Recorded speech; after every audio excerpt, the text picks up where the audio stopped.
I didn't tell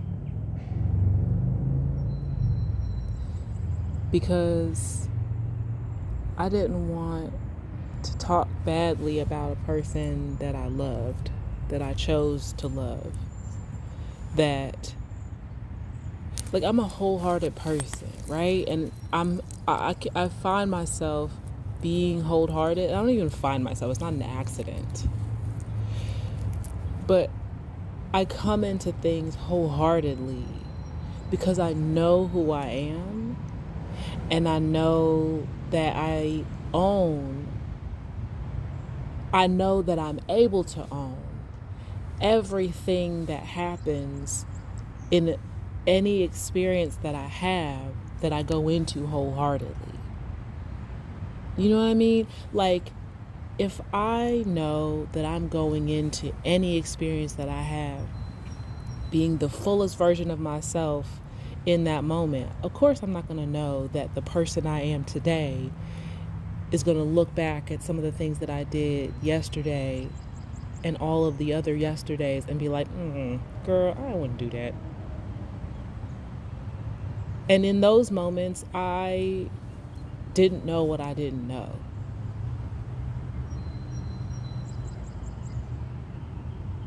That doesn't mean that I can't still have that person, that part of me that wanted to go into every experience wholeheartedly. I will never depart from her, right?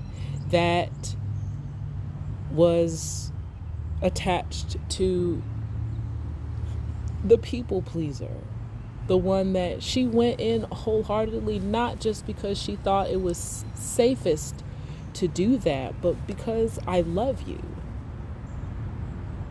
And I love me, and I love me loving you. I love me loving you. Even in the most elementary and immature versions of that, I can look back at her and be like, you just didn't know. It's all right. In the same way that you look at a child, or ought to look at a child. And this is something I've been learning being a mother now, that, like, I can be frustrated about what I think they ought to know because of what I know is being taught to them through me or their school, or, like, I understand that you are now in the realm of learning these things, and sometimes I get frustrated because learning to me should mean that you know it, and that's not the same thing. If you know a thing, you're not learning it anymore because you know it. Well, maybe there's other things that you're learning besides what the thing is. That makes sense. Like, once you know it, then your learning becomes how you teach it, how you show it, because if you're knowing it, you're showing it. And so the learning then becomes, how are you showing what you learn? How are you showing your work? Because I don't know that you know if I'm not seeing what you're, right? That's a whole other set of things. But I'm saying, I didn't know then what I know that now. But I love that I get the opportunity to have an experience where I get to walk a similar path with new information. Like, it's not the kind of Groundhog Day that you come into a new experience. You come into an experience, different places, different faces, but you learning the same shit, right? It's the same lesson over and over again because you didn't learn it the first time, and then you get frustrated because it's like, why do I keep coming back to this? And at least at this point, right? Like, if this were to happen again, I'd be like, what the fuck, right? But I think that I'm pretty good at catching the pattern before it gets to be too far. Now, processing the pattern might take me a little bit longer, but what I've also learned about myself is to take it a little bit slowly, or to go as slowly as I need to go for every step of the process for me to feel satisfied in that process. That does not mean that I'll never get to my destination because I've decided to slow down. That's a major thing for me. That's something that I've had to struggle with. Well, not that I've had to struggle with, but that I have struggled with for a time that I was like, well, I'm slowing down. That must mean I'm doing something wrong. That must mean that if I'm finding myself settled in these moments right now and finding joy in the process, that means, and not being so concerned with the outcome and the results, that I'll never get the result. I'll never get to the outcome. I'll never get there. And then I'm going to die just in the middle of this process that I had so much joy and never made it. And that'd be such a tragic experience. Like, I have a part of me that has a fear that will never make it, because she is so afraid to be still close, or for it to still be within the vicinity, right? Within earmark, within earshot, within eye shot of a past experience that really almost took us completely out. And so I understand the urge to want to run away. But realizing like stillness is really where you get the most done. Right? Again, I digress. What I'm meaning to say is that in those moments I didn't know that I wasn't supposed to love this person, that I wasn't supposed to give my love to this person. I didn't know that. I didn't know what they would do with my love. I didn't know that.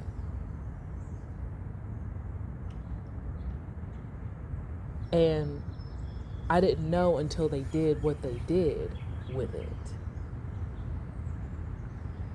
And again, because I'm a gracious human, and I want that type of grace granted to me, right? Offered up to me, and that knowing that my God offers me the same kind of grace, that like, who am I to be that kind of judge where I'm like, oh, I'm withholding grace from you. But in those moments where I really didn't know what I didn't know, it really took a self-deprecating perspective, because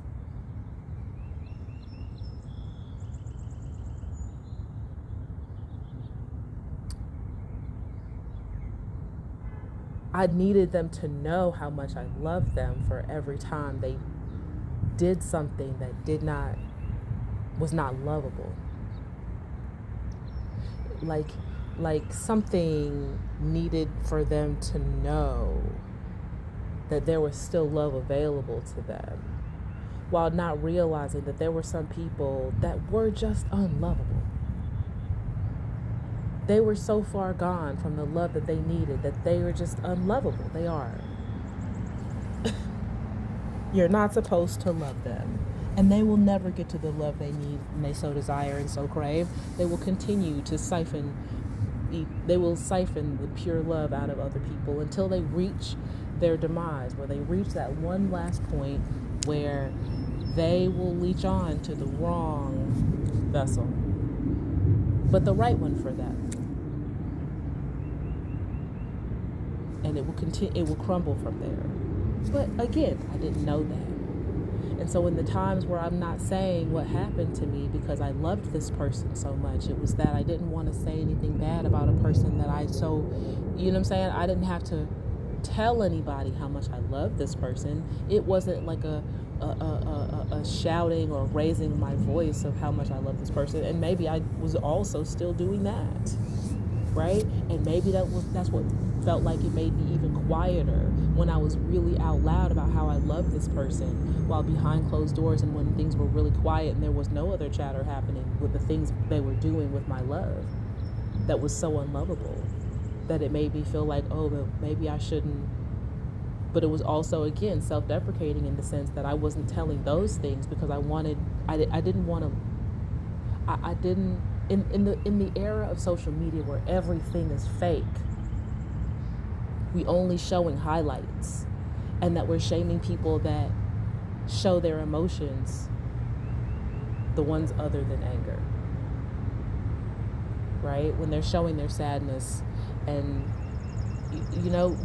the only type of emotions that seem like are appropriate for social media is disdain, contempt, disgust, anger, and only in a particular direction. shame versus someone's true, genuine sadness about something. We want to shut them up. Their disappointment, right? Feeling let down. We don't want to hear about that. And so we tell them to shut up. I found myself saying that sometimes to my kids when I just be like, yo, you just whining, stop. Because I understand that there's some things that are really just not that serious, right? But also realizing that while I'm not becoming that, realizing that that is how I was treated when there were certain things that happened to me that I saw what they did to other people and I didn't want that for me, and so I kept my mouth shut for safety. I thought that I was keeping myself safe if I held it in, right? Because when I let it out, it seemed like everyone would come in and crucify them. That some people would come in and destroy them. And deep down, I loved my life. Again, I love me. It wasn't like I don't want to hurt me, but I really didn't know that it was hurting me not to tell what he did to me.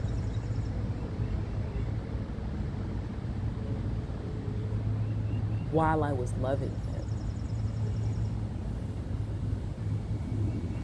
You know what I'm saying? Like, I loved him. I needed for people to still know that he was able to be loved by seeing me and seeing how beautiful I was and seeing how graceful I could be. And then it became a challenge.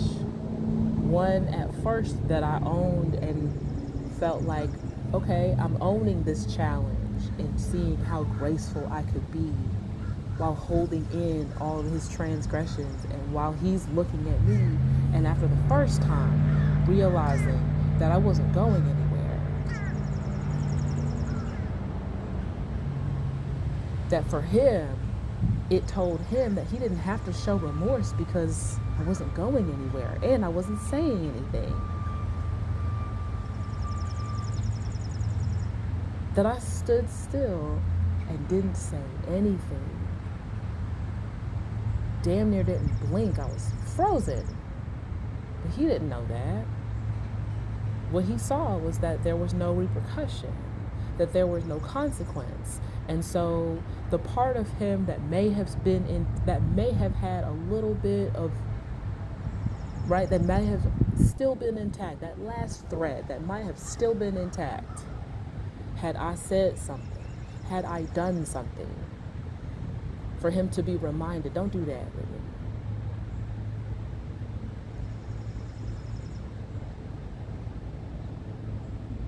Was not there with me. And so when he would say, I feel like I could be myself with you, it was not in the way that was genuine, in that he felt safe to let his guard down and not have to be this angry man, this broken man, but that he felt safe to say what he wanted because I wasn't saying anything, to do what he wanted because I wasn't saying anything, till it got to a point where he would say things about the way I was handling myself because of the things that he would continuously do because I was not saying anything. And when it got to the point of him having a critical eye and a critical comment and a belittling and berating comment about the way I carried myself and the things that would happen to me as a response to the things that he did to me, my body was literally rejecting him out loud. Because my mouth moved.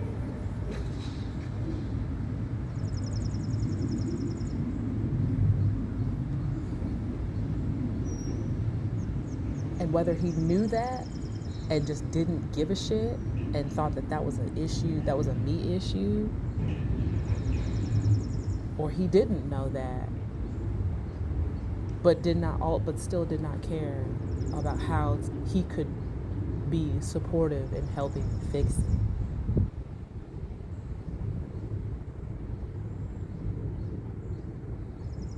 The results were the same because I was still in a funk all the time, but not saying anything because I had this fear of being perceived as the angry black woman, a bitter bitch, right? Like salty all the time, until it got to the point where, when I started going to therapy, I was going to everything they offered to me. ACT, CPT, CBT, group therapy, STARE, all of the acronyms, all of the groups. Cognitive processing therapy for groups, cognitive processing therapy individually, 2 times over each. Cognitive behavior therapy in groups, cognitive behavior therapy individually, 2 times over each, and continuously throughout the years.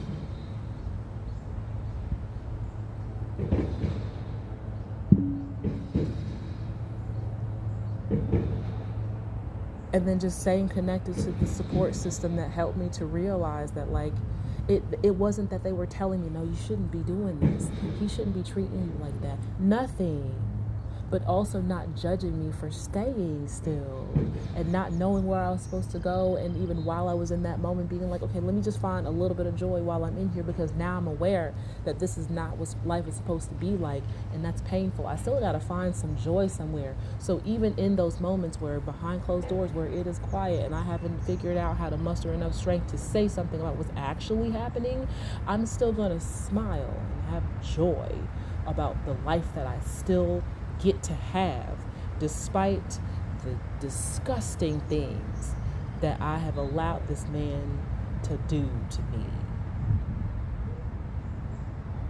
Because what has that said about me? Because for so long I have allowed it that you can't stop a Mack truck on a dime.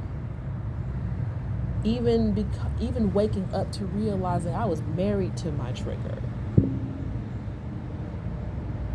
I did not have any of the resources by then to be like, oh, I'm just going to leave. What the fuck was I going to do? I would clean across the country from my family.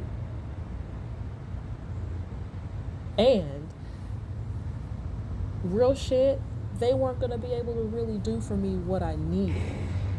And it was going to take way more. And I knew that they didn't have it to hold me in the state that I was in. And I was like, you know what? There's some things I gotta do. I was asked. It wasn't an offer. It was an ask. Like, do you need to come home? And I was like, no, I think I'm where I'm supposed to be. But at that time, I didn't know that I was going to survive. At that point, I did not know I was going to survive. I thought that it would be the end of my life then. I thought that those were going to be some of the last words I spoke for the foreseeable future.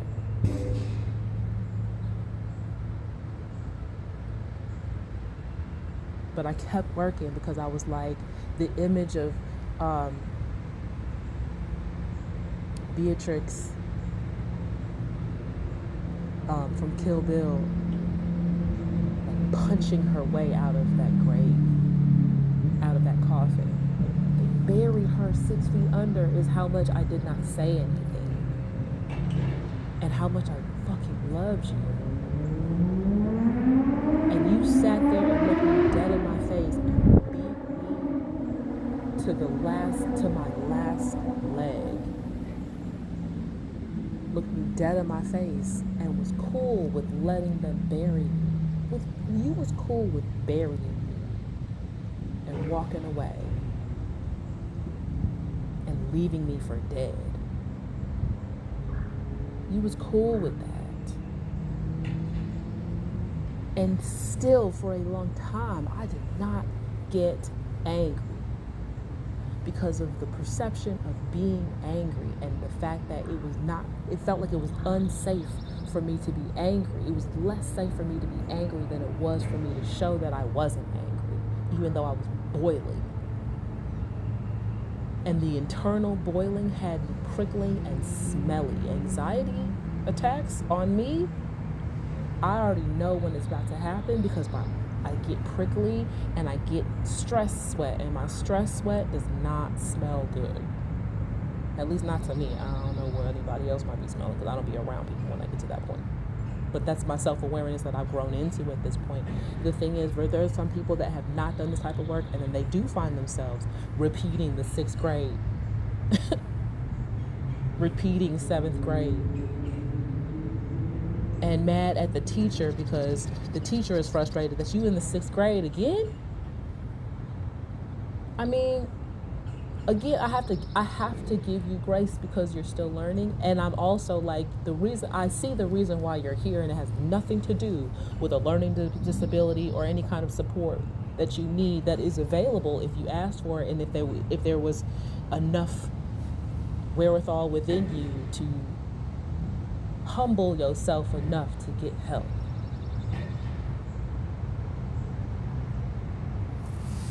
Nah, you just repeating the 7th grade because you can't stop blaming other people for why you failed. You blaming a teacher for why you failed. The teacher don't like you. So you can just keep jumping from school to school to school, repeating the same grade, because don't nobody know that you was in 6th grade at the last school. Only the teachers know that. And the teacher's not going to announce that in the front of the class. So you get to be around all of these new 6th graders. And it's their first time, but it's not your first rodeo. So, and if you ain't learning nothing, and then you out here blaming the teachers for why you failed the 6th grade, so guess what? You're going to be 14, 15, 16 in the 6th grade. Hating on the teacher. I mean, at some point, 6th grade's going to look at you like, is something wrong with you?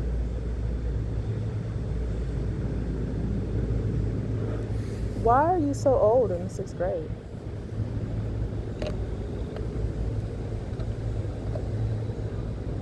Did you get held back? Why did you get held back?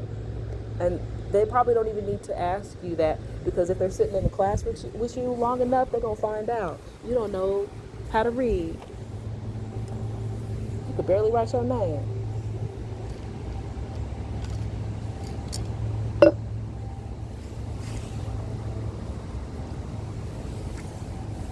you put on this front because, you cry enough to your enabler, and they gonna sit there and make a fuss and yank you out of the school.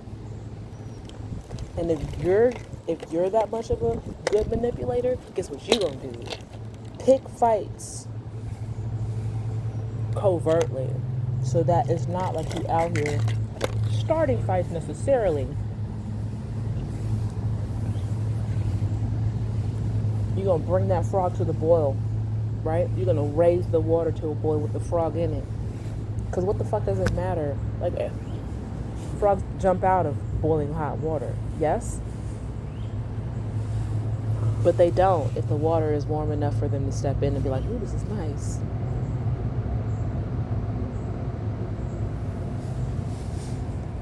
That's how a manipulator works. That's what they do.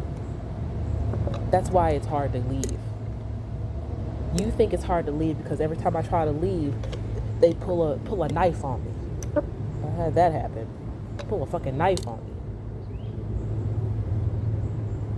Put a gun in my face. Maybe shoot at me. You think that my relationship is traumatic and dramatic and cinematic like that. You think that that's what that is. You think that I stayed because that's what happened. When really, it's even like, okay. Let's put it in a microcosm. We are average, okay? We average. And still, as an average folk, can't maintain a household without 2 incomes in it. So imagine you not even bringing in the second income to the household with the 2 of you in it. And so the other person also has that over you. Or that is the thing they have over you currently. And so then if they manage to transgress, that's the thing that they will use That's their leverage, right? That is the leverage that they have over you. Let something happen. They will lock in their financial prowess, their ability to use their resources as leverage to reel you in because they know your right current level of right, and then they'll test you emotionally. They'll try to figure out which one of the broke are you. Are you broke like you just don't got no money right now? Or are you broken? Like whatever is wrong with you is manifesting in money. And I can capitalize on that. Right? It's manifesting in your ability to hold money. So if I can seemingly solve that issue by plugging up that wound superficially with my money, and enough that you think that there's enough to go around, and I can make you feel secure that, you know what I'm saying? It's like, okay, if my brokenness and the stuff that's leaking out of me, if you just broke right now, like you ain't got no money right now, then no amount of patch that I would have, like my fix would be like Scotch tape on a leak on, you know what I'm saying, on a glass vase. Just Dollar Tree Scotch tape on a glass vase crack, right? Versus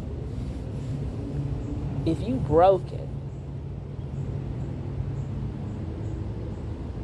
then my fix is like that waterproof stick stuff that even you know those infomercials where they show you that the leak is coming from this place and they just peel off the protective cover off the adhesive and just slap it on there while the water's still running.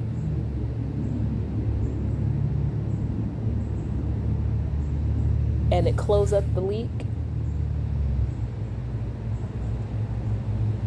There are some counterfeit versions of those things that it works for a time, but if the leak is not fixed, if the brokenness is not fixed, then it's going to continue to leak, it's going to continue to get wet, it's going to continue to erode, because water erodes things over time, right? And there's only certain types of materials that over time, as it's in contact with water, actually gets stronger, and it's not adhesive, it's not a sticky thing, matter of fact.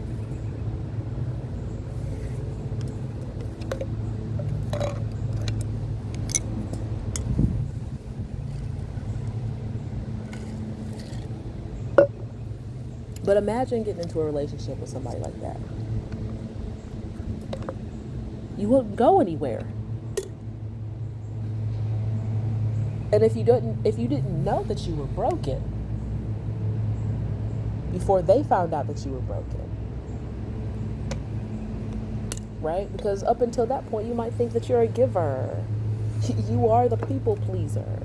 You give all of yourself. You're the life of the party. You in the middle, right? People love you, and they always. What did I say? People are not gonna stop taking money from an ATM. They don't require a PIN number. You are that. They will never tell you that. Hey, like it's a little bit much. Can you? I don't need all that. You don't need to do that. They're not gonna tell you that. They be like, oh, can I get like $5 more? Hey, you got like 20? Can I get like 40 to put my tank for gas? I'll pay you back. And they don't ever. Or they ask and they don't even say that they're gonna pay you back, because they already know that you're gonna give it anyway, because if you had it, then you would give it, and if you don't have it, then you don't got it and you broke. And the way people in this society look at people that don't have any money as broke, like not valuable, is disgusting to me. That's not to say that I'd be walking out here giving all my money to homeless people, but you know what I'm saying. I digress.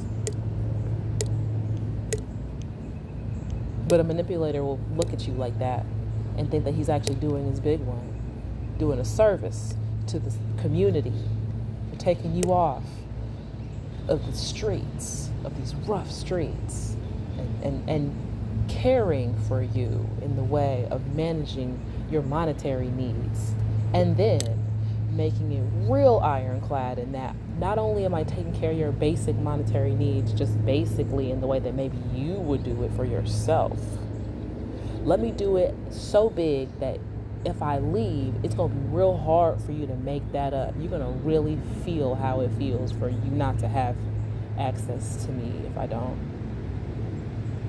And if you're broken, the way that I test that is to see what happens when I disappoint you. There is an innate understanding that we as humans will disappoint each other. It's the response that we really do care about.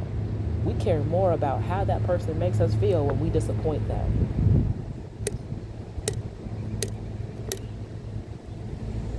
That's what they end up holding on to. That is the thing that I am learning about how to raise my children. It has not and not everything is disappointment for myself either, but it is that, okay, just because you are incorrect does not mean that you are bad or a disappointment or wrong or something is wrong with you. There is a inaccurate. There is a, I don't even know what the word is because it's not wrong.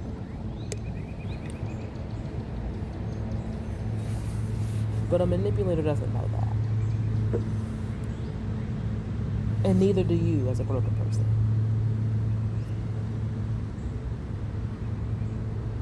But that is the most beautiful codependent relationship and the hardest to break. Because the receiver in that codependent relationship will accept way more responsibility emotionally and mentally than will the manipulator, than the giver of that codependent relationship. The thing is, you have to really take into account that a codependent relationship turns the giving and receiving, the reciprocating, healthy parts of giving and receiving in relationship upside down. So the giver is actually the worst party, and the receiver is also contributing to that toxic relationship. That the healing truly happens when the giver receives from the receiver.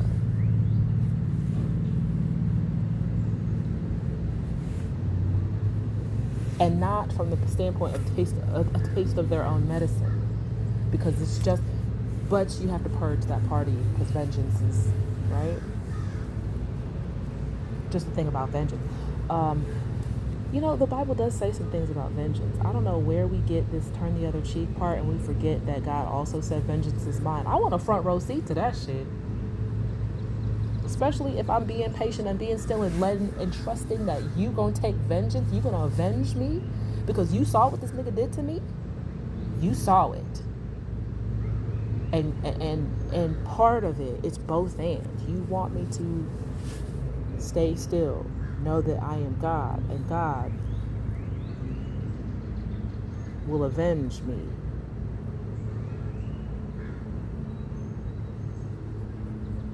Imagine, really take into account that if God is willing to give you all the things, all the desires, all the pure and genuine and lovely desires of your heart, pressed down, shaken together, and running over, don't you think that God got the power to do that to your enemies in the way of vengeance for you?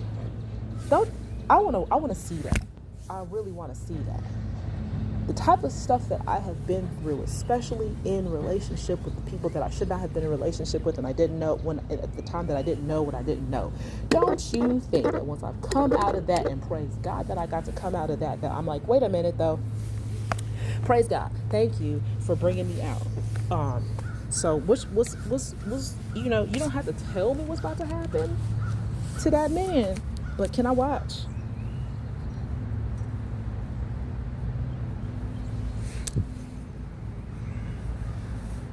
Wait, let just give me a little bit of time so I can be prepared. I want to wear. I want like. Can you give me enough time so I can wear an outfit, like a really cute outfit? I want to wear a really cute outfit. Like, can we make it like a date night? Can you give me like a date? I want popcorn. I want the full experience. You know what I'm saying? Like I took my kids to see the Minecraft movie for my son's birthday. I gave them the whole experience. We're not going to the movie theater if I'm not doing a whole experience, right? We're gonna go to the food spot. We're gonna get the food. We're gonna sit in the reclining chair. We're gonna try to get a middle seat. You know what I'm saying? If they got IMAX 3D, we're gonna do it in IMAX or 3D. We're gonna sit there. We're gonna have our popcorn. We're gonna have our big ass fucking cup of suicide. Sorry, we just called it that back when I was little, and we had those fountain drinks in the big ass cups. We called them suicides. I don't know why they called them that. That's, you know what I'm saying? I don't mean to trigger nobody when I say that. That's not what I mean by that. I just don't know what it's called anymore.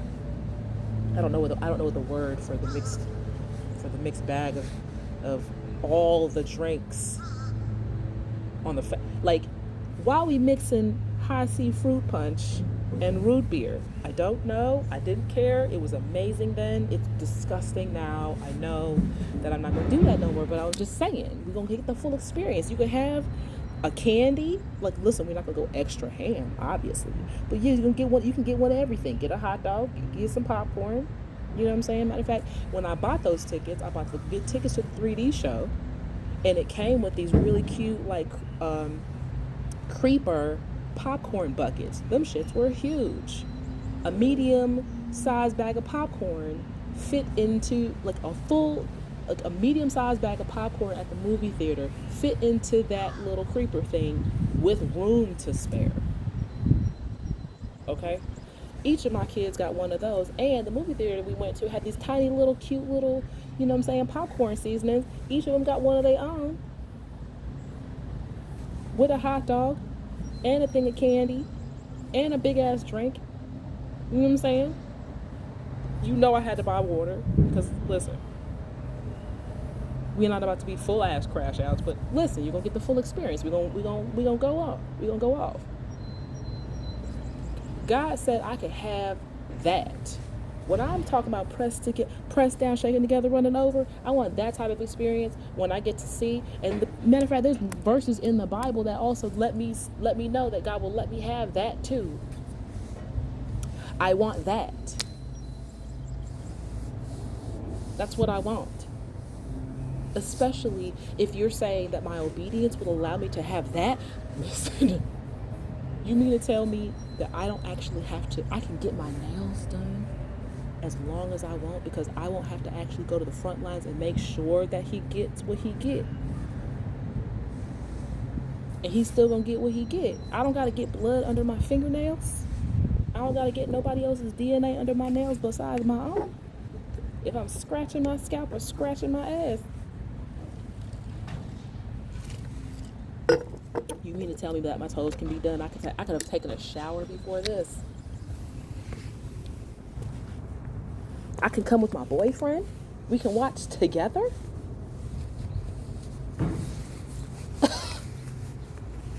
And all I had to do was be obedient.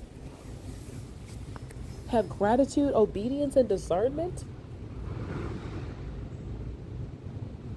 And then watch you do the rest. And listen.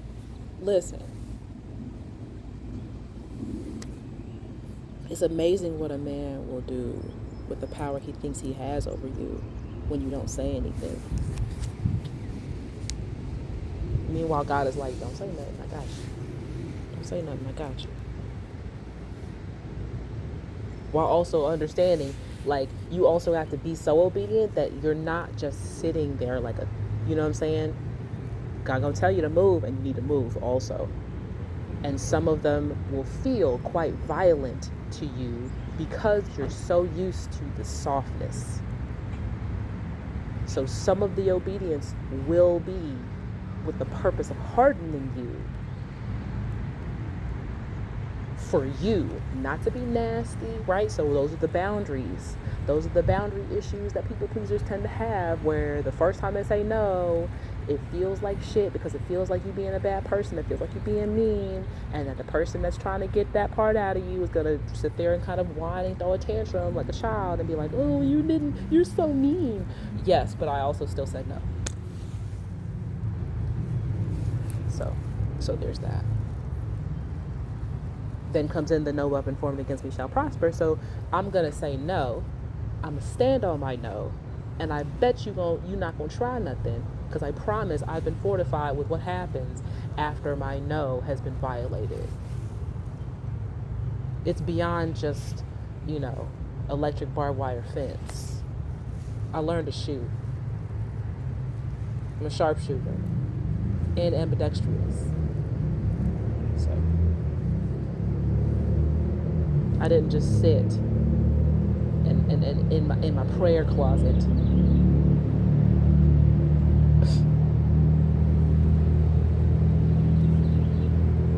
pouring libations, bathing in rose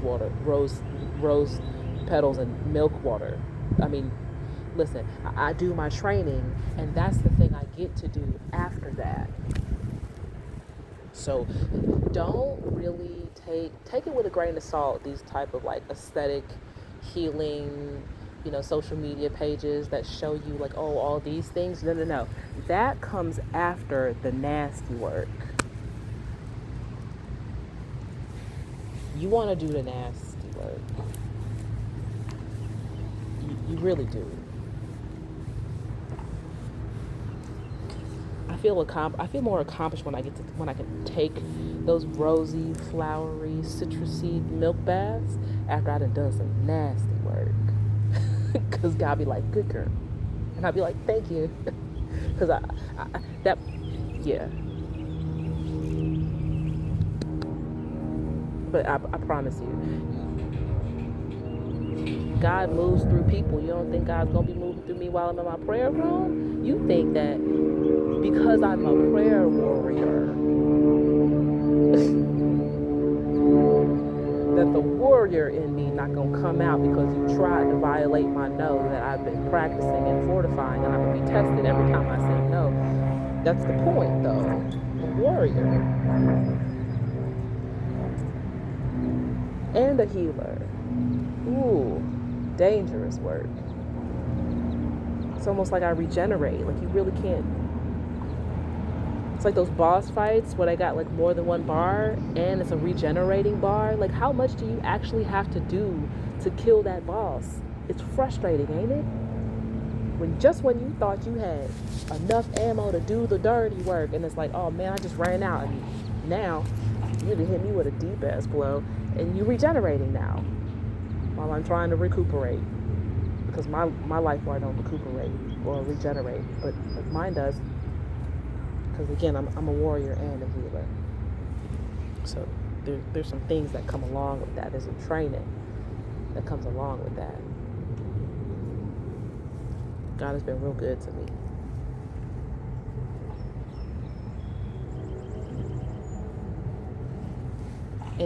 And I guess the other thing that kept me from saying things is that at the point that I realized that I needed to say something, I still didn't want it to come out angry, because it still would be like, I've seen some people when they took that opportunity to speak on it and scream it out loud, and it still took them a long time to get through, because then they were able to bind their identities on being able to scream the transgressions of others out loud. And it's like, nah. When I speak, I want you to hear me.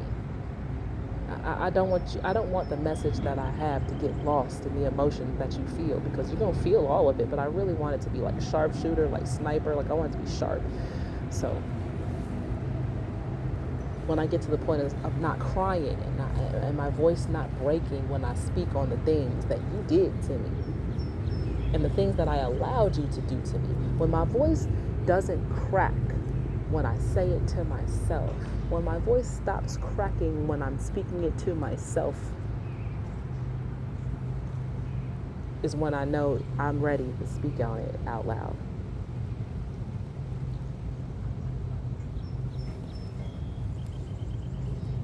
Because it's not that I won't be angry. It's not that my forgiveness is like I'll be nice to you and you can still be my friend. Like no. Like no. No. Forgiveness does not mean that you still have access to me or that we still cool. No. You what? No. Fucking no.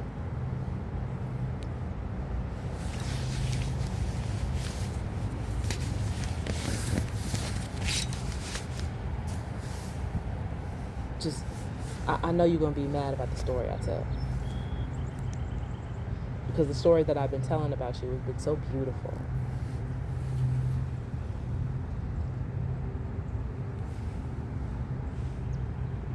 This part's just about me. So it ain't even about you. If it's any consolation, it's really not about you.